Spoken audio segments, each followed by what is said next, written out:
Hey friends, what's up? It's your girl Meg. We are doing a little bit of like a get ready with me chatty. I don't know, I just feel like talking and getting ready. I just wanted to put some makeup on, be a little chatty. Let's chat about what's going on in my life, things I've been noticing, stuff like that. Maybe something that you can relate to, especially if you are in your 40s, joining the 40s decade, you're at the end of your 30s, stuff like that. So everything I'm putting on my face today, I will put in the description box, but I'm not really gonna mention it. I'm just gonna talk and put makeup on. All right, let's go. I did a video about this, kind of like this, a year ago, I think it was. Might have been even longer. Sorry, I am also filming in a brand new studio to me. I film a lot in their other one and they just opened a second location and it's by a busy street. So I'm hoping it's not gonna be too loud when I do the video. It's actually more private than the first studio, which I really like this privacy, but I don't know. I don't know if the noise is gonna catch on camera. Anyway, I did a video like this about, oh yeah, like I said, about a year ago. And I was just kind of updating you like how I was feeling, like sharing my heart, just getting personal. And I felt like it was pretty well received. I mean, not everybody cares to know every last detail of my life, but I felt like I want to open up a little bit more here and there. And I feel like social media is getting harder and harder to just kind of stand out. I've mentioned a year ago, or it could have been longer, I don't remember. Is this camera staying? It's like not staying on the tripod and it's like sinking. Oh gosh. Let's blend the foundation first before I figure out the text stuff with my freaking tripod. This video is already a mess. I think I fixed the problem. Does my foundation even look good at this point now that I've been like fussing with stuff? I've just felt like this pull to share more personal things and hopes that maybe somebody else can relate to that and just like, you know, do some makeup in the process. I turned 40 this last year. I'm gonna be 41 in June. By the way, I'm gonna jump all over the place with things that come into my mind that I want to talk about that maybe that I might find are very relatable. Like I said, I'll be 41 in June of this year. That birthday was probably the best birthday I have ever had. My amazing husband, Greg, surprised me, pulled off this whole surprise party. And it wasn't just people that like lived in town, like people flew in for it. I had people from Atlanta, Michigan, Tennessee, Massachusetts. People drove in from South Texas, Dallas, Austin. I was absolutely blown away. And this was a moment that really meant a lot to me because I've been feeling, and I have felt quite alone. I've felt super alone lately. Leading up to that, I felt like, you know, nobody cares about me. I was kind of in victim mentality. Like I just felt alone. You know, I work at home by myself. I talk to a camera. I don't really talk to many people. That birthday party was kind of like a wake-up call, like, hey, all these people will care about you enough to show up from all over the country to come to your birthday party. That for me was a turning point to start taking care of myself even more. And I had been on this healing journey prior to that, but I really started taking that, working on mindset and my health even more. I had a very morbid thought, but let's just hear me out here for a second. So when everybody was there for my birthday party, it felt like a wedding. You know, I was walking around chatting to everybody and just so excited to see all these people show up for me. And I had this kind of moment after the party that I was like, one of the last times all these people were gathered was my wedding. That will be at the time that was like 14 years ago. And I wonder, when will the next time we'll be all together? Will it be my funeral? Will it be when somebody passes away?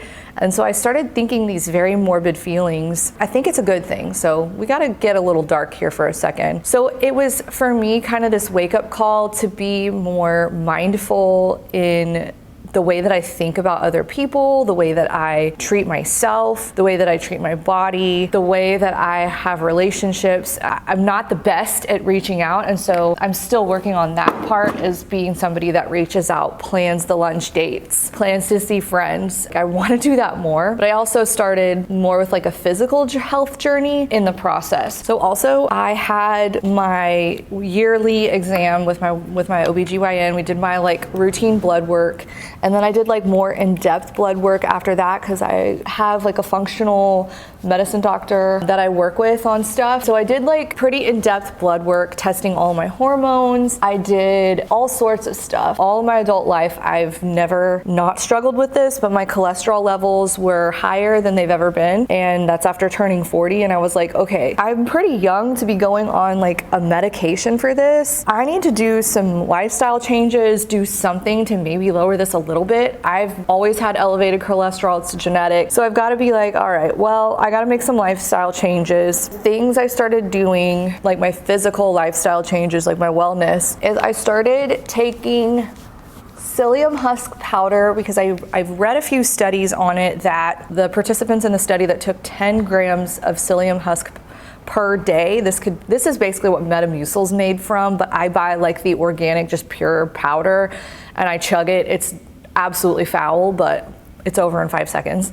It was like a Harvard medical study where the participants in the study took 10 grams of psyllium husk powder a day, and they were able to track that it lowered their LDL by, gosh, I need to link this study that I found. And so I started doing that. That was like the first thing that I started implementing. I was like, I can do this every day. Like, this is easy. Alongside that, I also started being very consistent with taking my vitamins, including probiotics, my multivitamin, all the stuff of my magnesium at night, like a high dose of magnesium, which also helps for headaches, sleep. There's a lot of people are magnesium deficient. I take a high dose of vitamin D once a week. It's like a crazy high dose. Another thing that came back on my blood work is that my adrenals, like my cortisol was way too low, which indicated some adrenal fatigue. So I started doing an adrenal supplement. Obviously, I'm not a doctor. I'm just sharing with you like what I've been doing. And then I started to take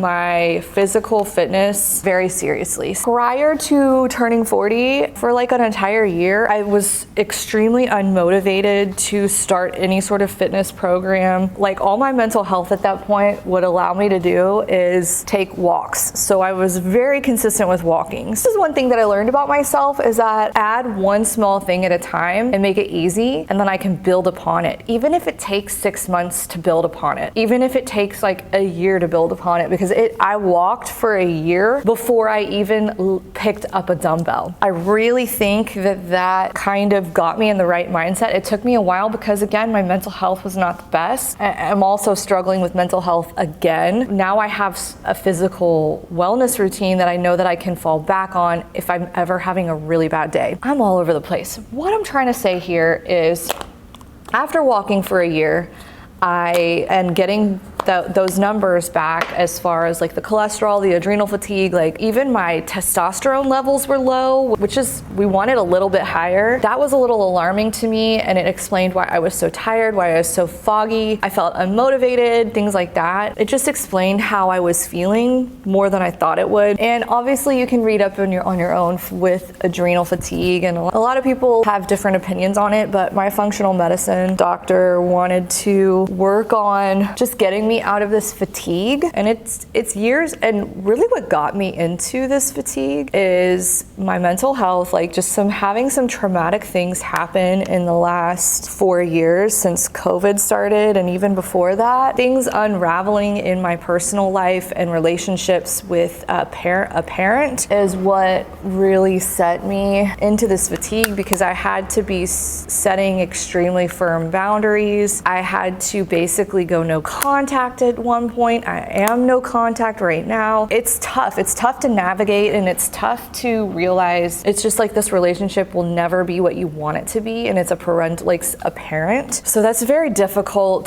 Took a toll on my mental health, and it put me in this fatigue, along with being a mom of 3, along with, trying to survive the pandemic, all the things, a lot of things that we all struggle with. I'm not trying to make myself sound like I'm some unique exception. It started affecting my physical body. Not only do you have to work on the inside as far as healing, journaling, meditation, praying, therapy, all the things.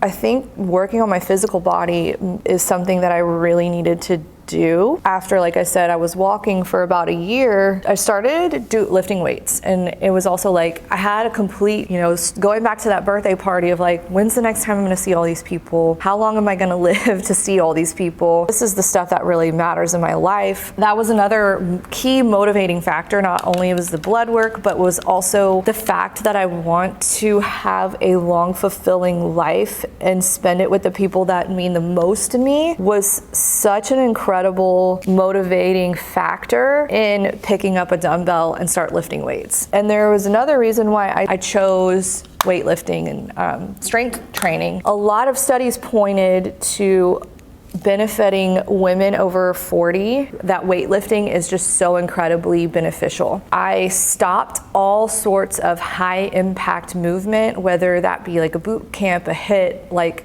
CrossFit type stuff, anything that's just very high impact, lots of impact on joints, lots of jumping. I just stopped. It was too hard on my body. That also put me into fatigue trying to like do stuff that worked in my 20s and 30s. It just doesn't work anymore. A lot of like perimenopausal, menopausal women, things like that, they recommend low impact and then lifting that'll help for bone density. Also things like Pilates, core work, bar, things like that are very low impact but like really work the muscles are just so good for our age group. And so walking, I have a Peloton bike. I love the Peloton bike, but I just wasn't feeling it as like a primary form of working out. It's just not enough as far as like really getting your physical fitness what it needs to be. But they have an amazing library of so many different things. And I found their strength classes, and then I went and there's a Facebook group. It's also an Instagram page. I will link it, called Hardcore on the Floor. The creators of that group make a calendar, a monthly calendar, showing you exactly what to do, like between your lower body, upper body, full body, things like that. So I'm not gonna go into too many details with that, but I started loosely following that calendar to get me on some sort of plan, and I didn't wanna think too hard about it. And that's what I really like about it, is that it's kind of all there for you to follow.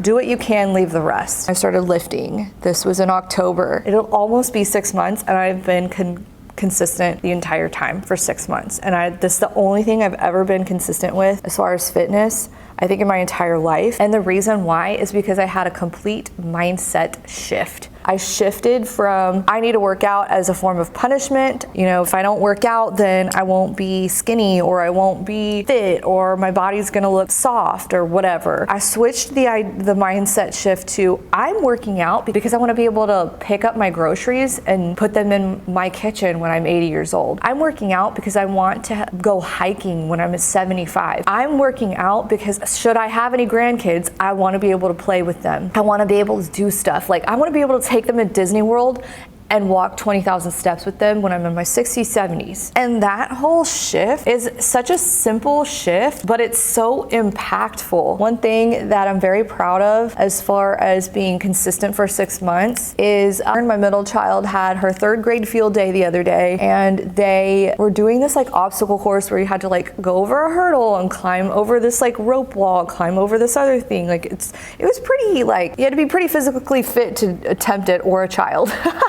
And they said, you'll get extra points for your class if the adults do it. And I was like, I'm gonna try it. So I did it, and it was actually easy. I was like, I can do all this? And I felt like it was a pretty difficult little obstacle course. I was just like, wow, this is paying off in the fact that like I'm doing things with my kid, things that I probably would have said no to. And now I'm like, okay, and I'm not struggling. And that was like a big moment. That's so awesome. And I'm stronger. Like, I can physically see how much stronger I am. My mind is more clear. I have these mental health struggles in waves, and the wave hit me again. And while I was having like a depressive episode, and I don't understand like what the triggers are with some of these, but during that depressive episode, I was still working out. I might have sat and felt unmotivated to do anything else during the day, but I was taking care of my health, which is crazy because I just made it a habit that I was still doing it when my mental health was not at its best, which is so insane to me that that's the kind of impact that staying consistent with working out can do for you. I forgot my falsies, so we're like going with the mascara today. I can't do lip liner and talk. I want to know if you've been on a similar journey to this, like, you know, really kind of shifting your mindset when it comes to movement and exercise and wellness and health, and like, how has your age made that a different mindset? Like, instead of working out because you've got to be skinny before summer or fit in a piece of clothing before a certain event, to I'm doing this for future me so I can enjoy things when I'm older with my family. I want to know. You know, honestly, I don't really know a lot of times what kind of content to make, what's going to do well for me, what's going to like move the needle. And sometimes I feel like it's kind of hard to open up and just get super personal, but it is something that I think I can do on YouTube more. It feels like a very safe place to do that. If this is something that you like enjoy listening to, talking about, then I would love to hear it. I don't want to make this all about me and my feelings, but I just wanted to illustrate like kind of stuff that I've been going through since I turned 40, my approach to wellness and my physical health. And I think once I've been doing this, you know, even longer, I'll make a full dedicated video on like how to make changes and how I kind of did all this, but also like mental health and mindset and healing from the inside makes such a big difference in your physical health as well, is something that I also learned. And I can also get into that as well in another video, but I'm just super grateful that I'm at a place now where I'm feeling better. If you've stuck around for this long, you're the real ones. Thanks for being here. Even just like saying some of this stuff out loud is great and cathartic. And thanks for being here. Thanks for being the real ones. Your support means everything to me. I will see you guys in my next video. Bye.